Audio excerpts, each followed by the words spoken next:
Geração. O testemunho de Douglas McHughes. Nascimento 31 de agosto de 1932.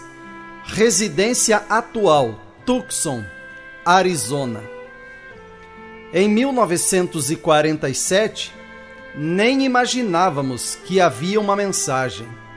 Até então, era apenas um ministério excepcional e milagroso. Eu tinha 15 anos e tinha acabado de me converter em uma pequena igreja pentecostal não denominacional, em Visalia, Califórnia. Recebemos uma carta de minha tia contando que ela estava participando de uma reunião do irmão Branham em Little Rock, Arkansas, na igreja do irmão G. Brown, onde ela nos dizia que se tivéssemos oportunidade de ver e ouvir esse homem, deveríamos fazer tudo para estar lá. Pouco depois, o irmão Branham veio a Los Angeles e fomos ouvi-lo. Desde aquele primeiro encontro, em 1947, toda vez que eu tinha uma oportunidade de estar em uma de suas reuniões, eu estava lá. Para mim, o que o distinguia era seu estilo peculiar e sua humildade. Quando ele vinha para a plataforma e dizia "Boa noite, amigos", era diferente de qualquer outro que eu já tinha ouvido antes. Eu já vi muitas curas em reuniões de outros ministros, mas o espírito que eu sentia no irmão Branham era totalmente diferente. Comecei a pregar quando tinha 17 anos, e toda vez que eu estava em reuniões e ouvia que o irmão Branham estava vindo para a região, eu cancelava o culto e ia ouvi-lo. Naquela época, eu nem sabia que haveria de vir um profeta nesse dia. Então, no início da década de 60, eu comecei a pegar as fitas do irmão Branham.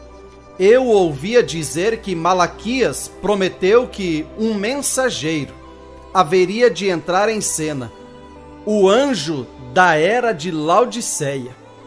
Eu ouvi tudo aquilo e percebi que era ele. E foi quando eu comecei a me dar conta que havia uma mensagem. Esse foi um momento decisivo na minha vida. Não havia muita diferença entre as doutrinas em que eu fora criado e a forma que o irmão Branham ensinava, porque ele e o nosso velho pastor pregavam a divindade e o batismo nas águas da mesma maneira. Mas havia uma doutrina que eu achei que era contrária, que era a da comunhão. Nós não tomávamos a comunhão literalmente. Críamos no que era chamado de comunhão espiritual. Eu sabia que o irmão Branham ensinava que a pessoa deve tomar a comunhão literal, tomar o vinho e comer o pão asmo. Mas eu desconhecia a base bíblica para o seu ensinamento. Eu não conhecia as peculiaridades e os porquês. Tínhamos sido ensinado que, se você tem o real, não haveria por que tomar um substituto. Perguntei a um irmão que estava próximo do irmão Branham se ele poderia explicar isso para mim, mas ele não conseguiu. Eu perguntei se o irmão Branham tinha alguma fita sobre o assunto, mas ninguém parecia saber se existia. Foi frustrante. Então decidi esperar o momento certo e assim eu mesmo tentar falar com o irmão Branham. Eu encontrei pessoalmente o irmão Branham em fevereiro de 1964, em Bakersfield, Califórnia, em um restaurante onde ele e o irmão Billy Paul estavam comendo. O irmão Roy Borders, que foi a nossa igreja e que era o gerente de campanha do irmão Branham naquele momento, estava comigo. E ele me apresentou. Nós conversamos com eles por alguns minutos e o irmão Branham me convidou para caçar com ele e um grupo de irmãos no Monte Pôr do Sol, no Arizona. Naquela época, eu tinha uma doença ocular que estava me fazendo perder lentamente a visão do meu olho direito.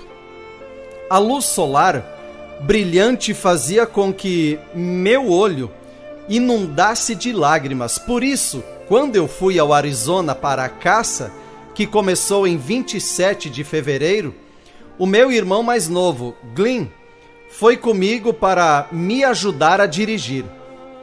Eu tinha respeito pelo irmão Branham. Eu não fui lá para ser um incômodo para ele. Quando você ouve o irmão Branham contando a história na fita, ele diz que eu lhe perguntei: irmão Branham, você vê visões aqui fora? E ele respondeu: a razão pela qual você me perguntou isso é porque você tem um problema no olho. Bem, isso aconteceu em um período de 3 dias. Quando o irmão Branham conta isso, parece que poderia ter sido uma conversa de 5 minutos. Quando eu perguntei se ele via visões, estávamos sentados almoçando. E ele estava encostado em uma rocha. Ele tinha me contado sobre os anjos que vieram a ele lá na montanha e a espada que tinha aparecido em sua mão no Canyon Sabino. Então, conversando sobre essas coisas, eu disse: bem, irmão Branham, será que Deus lhe mostra uma visão aqui fora?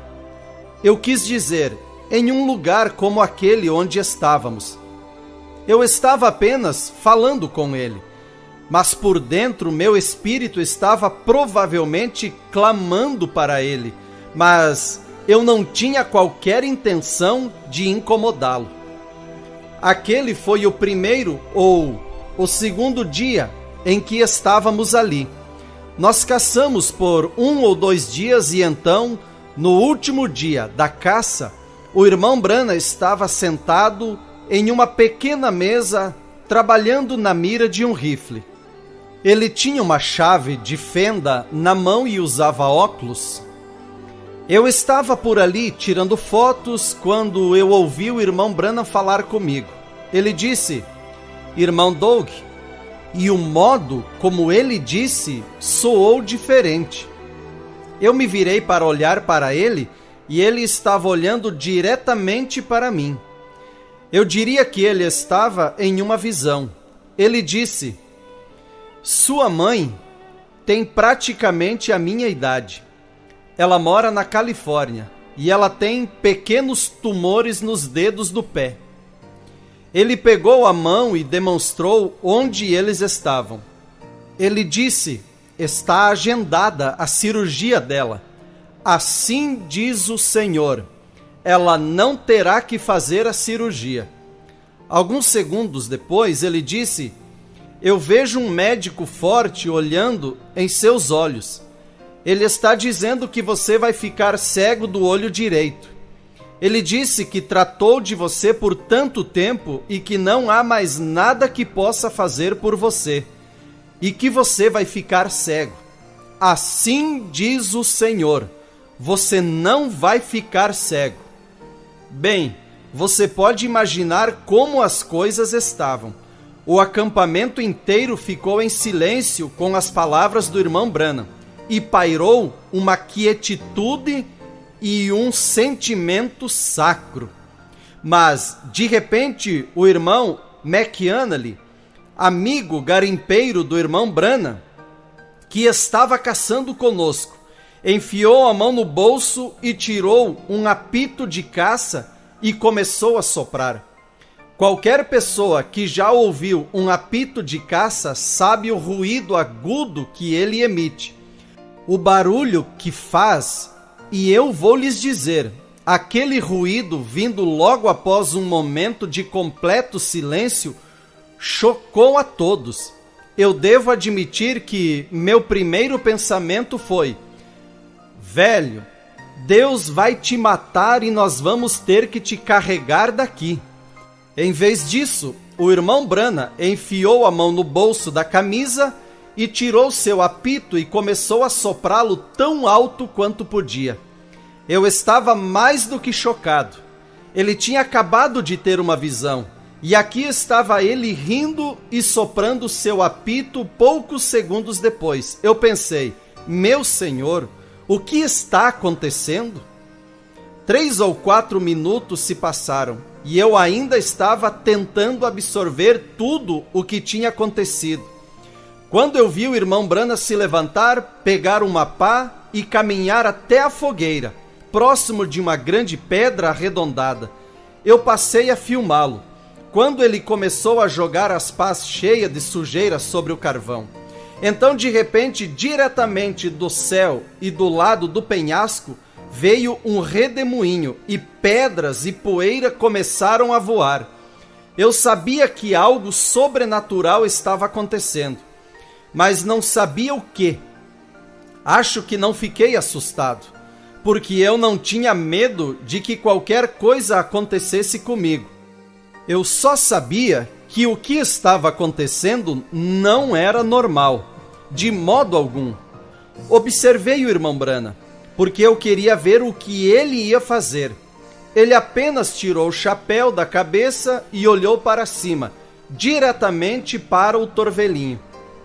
Aquele vento estava assobiando e chicoteando a copa das árvores. O irmão Branham disse que houve 3 estrondos, mas eu vou ser sincero com você. Eu não ouvi os 3 estrondos. O que eu ouvi foi um grande, terrível barulho. Então aquilo subiu diretamente para o céu de onde tinha vindo. O irmão Branham colocou o chapéu novamente e caminhou na direção onde muitos de nós estávamos. Ele agiu como se não soubesse se falaria ou não sobre o que tinha acontecido. Havia nele um olhar de hesitação. A única coisa que ele disse foi: vocês sabem, uma vez Deus falou a Jó em um redemoinho. Então ele começou a recolher papel e lixo, limpando o acampamento como ele sempre fazia. Mais tarde, naquele dia, ele falou um pouquinho sobre aquilo. Creio que ele comentou com o irmão Robertson e com o irmão Wood. Depois, ele me disse que quando ele estava sentado lá falando sobre o meu problema e o da minha mãe, o anjo do Senhor se pôs em pé entre nós dois e disse para ele se separar do resto de nós, porque ele tinha algo para lhe falar. Foi quando ele se levantou e foi até a rocha. Mas em minha mente eu nunca poderia descobrir aquilo. O anjo do Senhor estava ali falando com ele em meio a todo aquele barulho dos apitos. Minha mente ficou meio entorpecida, mas foi dessa maneira que aconteceu. Depois de tudo que aconteceu, meus olhos ainda estavam na mesma condição anterior. Então eu peguei meu rifle e saí do acampamento para tentar caçar. Eu estava bem lá em cima na montanha, quando, de repente, eu percebi que meus olhos não doíam mais. Eu estava usando óculos escuros, então eu os tirei do meu rosto, e mesmo assim não doeu. Eu tinha um grande chapéu de palha, e eu o tirei, e eles não doeram. Eu olhei bem para o céu, ainda sem dor. Então, eu tive um pequeno avivamento ali em cima daquela montanha antes de voltar correndo para o acampamento. Eu mal podia esperar para contar o que tinha acontecido. Quando cheguei ao acampamento, não havia uma alma sequer a quem contar. Mas poucos minutos depois, o irmão Branham entrou no acampamento. Ele encostou seu rifle em uma árvore e foi direto até a rocha onde eu estava. Ele se virou como se fosse esquentar as mãos e me cutucou nas costelas e disse: "Como estão os olhos agora?" Eu tive que lhe contar a história. Você sempre sabia que estava com uma pessoa especial, um homem de Deus. O irmão Branham era o tipo de homem que sempre colocava os outros em primeiro lugar. Ele nunca foi competitivo, de maneira alguma, e ele sempre queria que os outros passassem pela porta primeiro, ou que ganhassem o jogo. Não havia fingimento nele. ele era genuíno. O irmão Branham sempre foi um cavalheiro e era notória a paciência, o amor e a humildade que ele tinha. Claro que, como um homem de Deus, ele era a própria voz de Deus. Não há nenhuma dúvida sobre isso. Enquanto estávamos caçando no Monte Pôr do Sol, uma noite ele nos disse: pela manhã nós vamos subir aqui no cânion e é onde vamos encontrar aqueles porcos. O irmão McAnally era um velho garimpeiro e eu acho que o irmão Branham gostava de ficar perto dele porque ele não o sugava espiritualmente. Mas ele disse: irmão Branham, aqueles porcos não estão lá em cima. O irmão Branham disse: bem, provavelmente você esteja certo, Mac.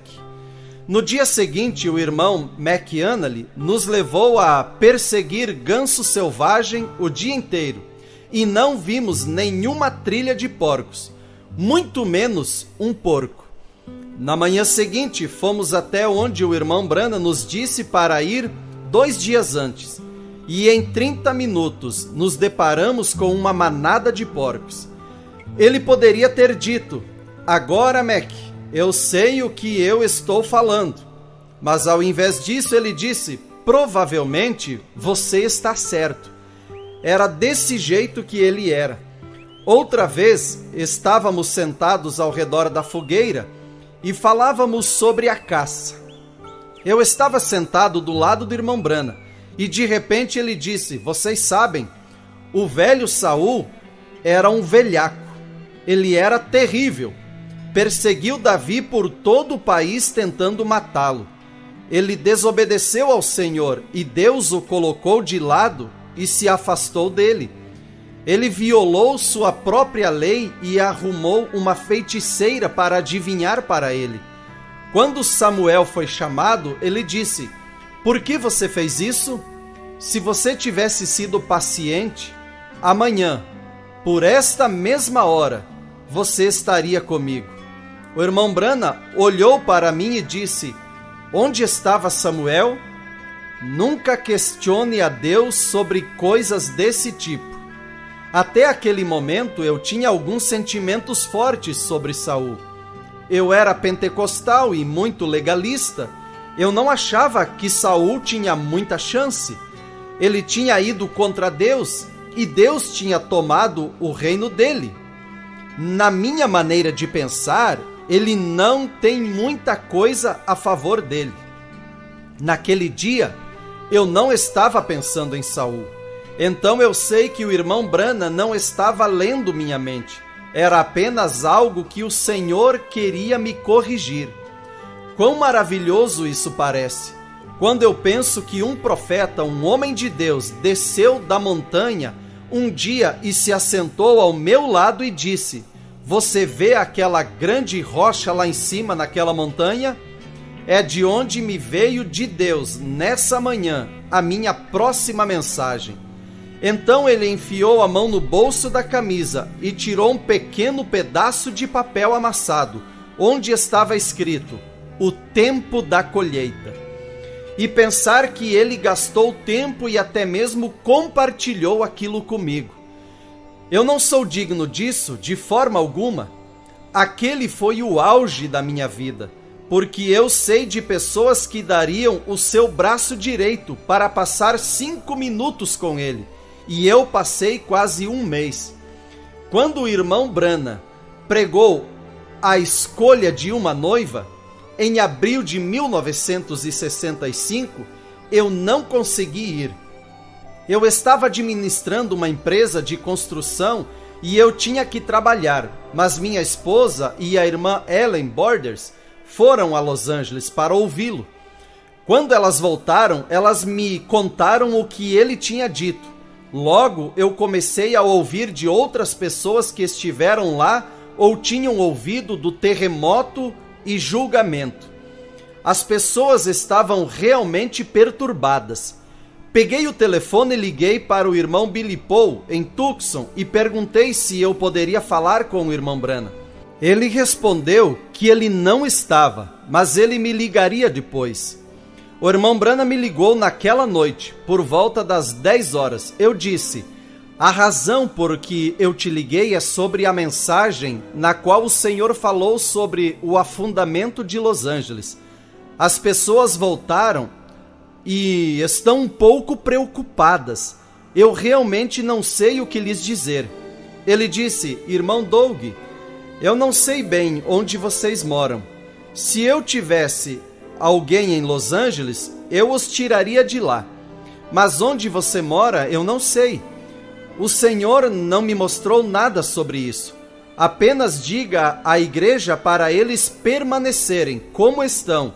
E se Deus me mostrar qualquer coisa, ou me der uma visão, ou me falar sobre isso, eu ligarei e direi para vocês. Eu estava pegando as fitas do irmão Branham o tempo todo e eu o ouvia dizer: Califórnia, você está condenada. Quando isso acontecer, ela vai afundar e se deslizar até o mar Salton. Eu o ouvi falar todas aquelas coisas e eu disse para mim mesmo: ele está falando comigo nessas fitas. Não é necessário ele me dizer de novo pelo telefone. Então decidimos que iríamos sair. Não foi porque eu estava com medo de um terremoto. Tínhamos terremotos por anos e anos, mas eu não queria desobedecer a um profeta. Fiz uma placa de venda para a casa. Eu disse à minha esposa que eu ia renunciar à igreja e sair do meu emprego. Nós estávamos decididos. Fiz uma viagem de caça ao Colorado na última semana de outubro. Na primeira noite no acampamento, o irmão Branham estava nervoso. Tínhamos um bom fogo e ele estava andando e falando como sempre fazia quando estava nervoso assim. Logo ele chegou a falar sobre como o pecado veio do leste para o oeste e a civilização veio do leste para o oeste, e como o pecado tinha se acumulado na costa oeste. Éramos 4 ali da Califórnia: Roy Borders, Floyd Patterson, Marion Phillips e eu. O irmão Branham virou-se e disse: vocês, irmãos, que moram na Califórnia, saiam de lá o mais rápido possível. Eu estava eufórico, uma vez que era exatamente o que eu estava planejando fazer. No dia seguinte saímos para caçar durante a manhã e voltamos por volta do meio-dia. Estávamos todos sentados em volta da fogueira e eu disse: irmão Branham, eu estou muito feliz com o que você disse ontem à noite a respeito de mudar da Califórnia. Estaria tudo bem se eu pedisse um conselho sobre como fazer isso? Ele disse: claro.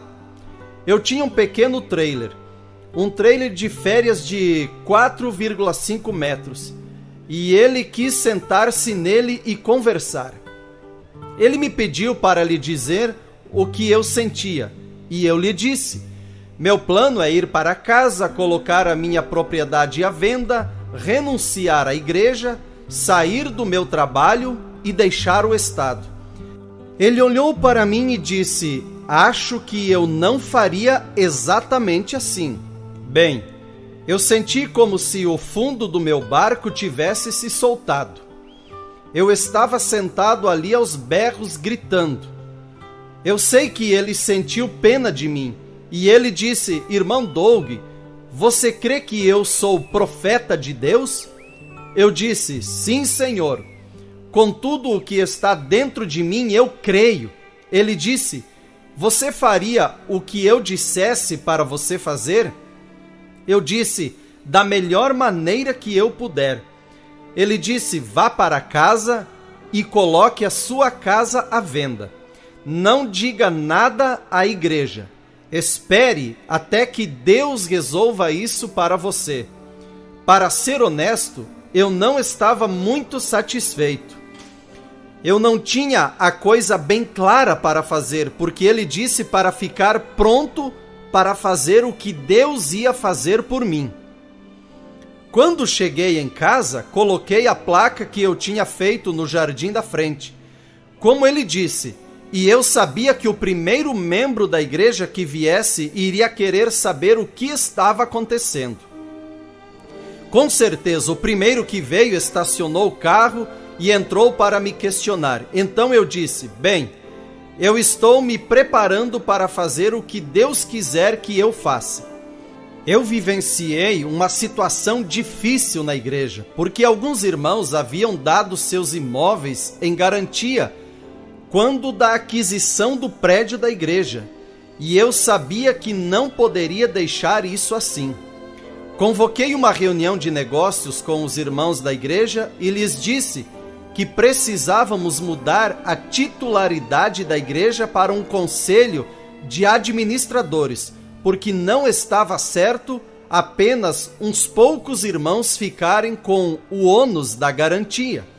Bem, o primeiro irmão disse: a maneira que eu estou ouvindo o irmão Branham pregar, acho que não vou participar do conselho.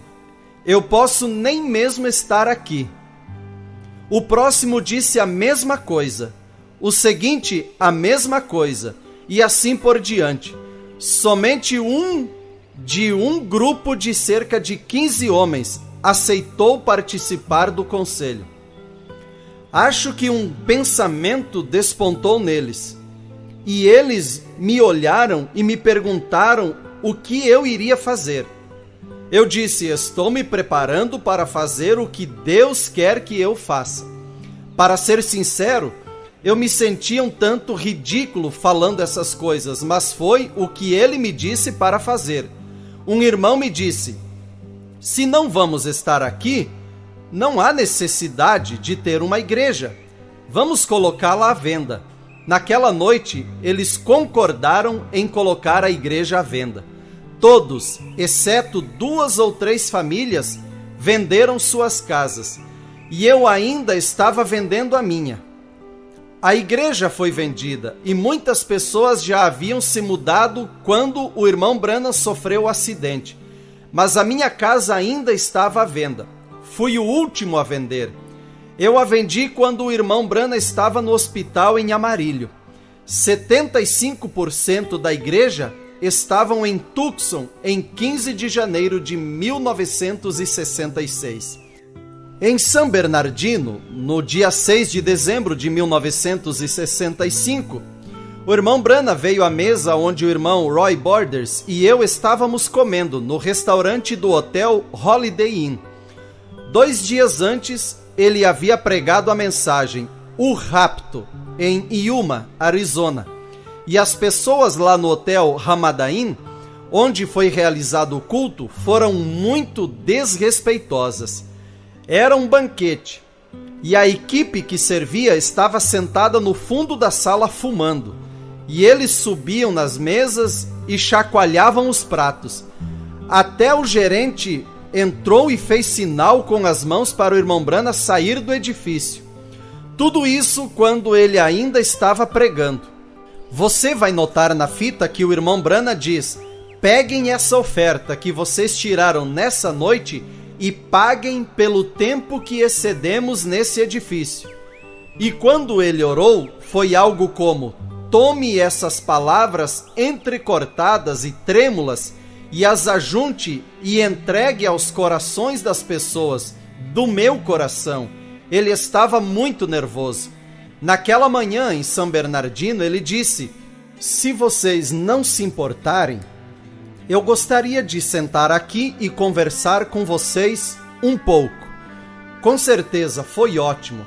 Eu puxei uma cadeira para ele e ele começou a falar sobre o terremoto e como as tubulações de óleo nas ruas se romperiam e haveriam curtos-circuitos nos fios de alta tensão. Ele ficou ali por 2 horas. Uma nota pessoal. Eu tive um sonho logo antes de fazer essa viagem e eu estava muito preocupado. No sonho, eu vi um acidente automobilístico. Era um daqueles sonhos que você não consegue esquecer. Pensei que talvez fosse um aviso para mim e acho que eu nunca dirigi com tanto cuidado como nessa viagem. Na mesa, o irmão Branham nos contou sobre o sonho que uma das meninas, Ivans, teve, e era algo sobre ele ser baleado. Não me lembro exatamente dos detalhes. O irmão Branham se virou, olhou para mim e disse: sabe, eu gosto que meus amigos me contem seus sonhos. E eu estava com o binóculo que havia comprado para o irmão Branham. Na última viagem de caça que fizemos no Colorado, ele tinha caído e quebrado o dele. Eu havia pedido a Billy Paul para não deixá-lo comprar outro, porque eu queria comprá-lo para ele. Então, eu comprei e o levei a San Bernardino. Então, naquela tarde, eu perguntei a Billy Paul se não teria problema de eu ir até o quarto do irmão Branham para lhe dar o binóculo, e ele disse, claro. Eu fui ao quarto e o irmão Branham me convidou para entrar. Quando eu lhe dei o binóculo, ele tentou me pagar por ele. Eu disse, irmão Branham, nessa manhã, no restaurante, você afirmou que gosta que seus amigos lhe contem seus sonhos. Eu tive um sonho que eu gostaria muito de vê-lo esclarecido. Eu lhe contei. Nesse sonho, eu vi um acidente automobilístico e havia ambulâncias e luzes vermelhas. Então a cena mudou e eu vi 6 homens carregando um caixão. Eu não soube quem eram os homens, mas foi algo que me impressionou muito. Ele sentou ali por 1 minuto. Então olhou para mim e disse, irmão Doug, posso lhe dizer que o seu sonho é espiritual, mas não posso dizer o que ele significa. Então eu sempre me perguntei se se referia a ele, porque 12 dias depois aconteceu o acidente. Na manhã seguinte, mais uma vez eu passei algum tempo com o irmão Branham. Desta vez eu lhe disse, irmão Branham, você nos falou que havia 3 coisas que deveríamos fazer: batismo na água, lava-pés e santa ceia. Eu posso ver o batismo nas águas nas Escrituras, mas eu tenho dificuldade de ver onde eles tomaram a ceia, exceto no capítulo 11 da primeira carta aos Coríntios. E na maior parte, Paulo está chicoteando o que eles estavam fazendo. Ele disse, sim, isso é certo. Isso é um pouco difícil de ver. Mas você sabe nas Escrituras onde a palavra de Deus diz que a igreja se reunia e partia o pão? Isso é o que eles estavam fazendo. Eu sempre fui ensinado que eles estavam apenas tendo um jantar ali juntos. Mas ele disse, eu creio que cada vez que a igreja primitiva se ajuntava, eles tomavam a Santa Ceia. Nós a temos uma vez por mês no tabernáculo em Jeffersonville, mas creio que a igreja primitiva fazia isso todas as vezes que eles se reuniam. Ele passou umas 2 horas falando comigo sobre comunhão e entrando em detalhes com muita paciência. Quando saímos do restaurante, encontramos um irmão e o irmão Branham lhe disse, ontem um bom jovem veio ao meu quarto e me deu um binóculo para que eu pudesse ver melhor. Pela graça de Deus, nessa manhã, eu pude dar a esse irmão um binóculo para que ele pudesse ver melhor. Esse foi provavelmente um dos momentos mais importantes que tivemos. Tivemos a notícia do acidente no sábado à noite, à meia-noite. O irmão Roy Borders e eu estávamos em um voo de São Francisco a Amarillo. Chegamos lá no domingo de manhã, às 10 horas. Fiquei lá 2 dias e então eu tive que voltar para casa por causa do meu trabalho. Na véspera do Natal, eu fui a Phoenix e estava planejando ir a Amarillo no dia seguinte com Ivan e Alan Moseley, no avião deles. Eu estava na casa do irmão Alan quando soube que o irmão Branham tinha partido. Não sabíamos o que fazer, então seguimos em frente e fomos até Amarillo. Como havíamos planejado, tudo o que queríamos era estar lá. Quando eu ouvi o irmão Branham pela primeira vez, eu o ouvia falando sobre estar nas florestas com os esquilos de pinheiros e águias, e tudo aquilo. Eu era apenas um garoto sentado ali, e eu pensei, Senhor, eu daria qualquer coisa para poder sair assim com este homem. E Deus me deu a oportunidade de fazer isso. Essa foi a coisa mais especial da minha vida. Deus me permitiu alcançar o desejo do meu coração. É como disse Davi nos Salmos, deleita-te também no Senhor, e Ele te concederá o desejo do teu coração. Nunca houve uma vez em que eu estivesse perto do irmão Branham que eu não tenha visto Deus manifestado.